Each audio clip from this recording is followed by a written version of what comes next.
sa ating mga kababayan, sa mga kababayang Boqueño, Gaseño at Boqueño. Maraming salamat po mula po sa kaibuturan ng aking puso. Ang aking wagas na pasasalamat sa inyong walang sawang pagsuporta sa Ubi ng Bayan.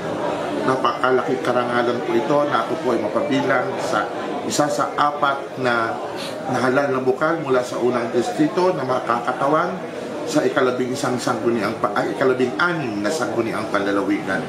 Ito po ay isang napakalaking karangalan sa inyong abang likod at tandaan po ninyo at ito po ay isang pangako po sa inyo na susuklian po ito ng isang matapat at wagas na pagtungkod sa inyo sa loob po ng 3 taon. Ang aking pong pasasalamat din sa ating Congressman Lord Alan Velasco, Governor Presby Velasco, kay Vice Governor Lynn Angeles at sa aking mga kasamahan na bumubuo ng Team Velasco. Ang pasasalamat ko rin po sa pamilya ko na walang sawang na sumuporta sa akin sa bumubuo ng Team Ube at lahat ng aking mga supporters mula sa 3 bayan sa unang distrito ng lalawigan, ang bayan ng Mugpo, Gasan at Buwak.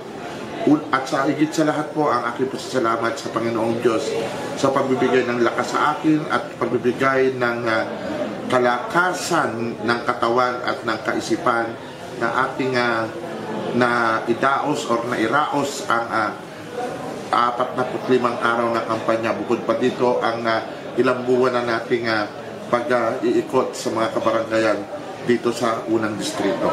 Yun lamang yun, ang aking pasasalamat din sa mga bumubuo ng Marinduque News Network, ng radyo natin at ang iba pang media network na sumubaybay sa mga ganapan ng mga aksyon na ginagawa ng Ubi ng Bayan sa nakaraang kampanya.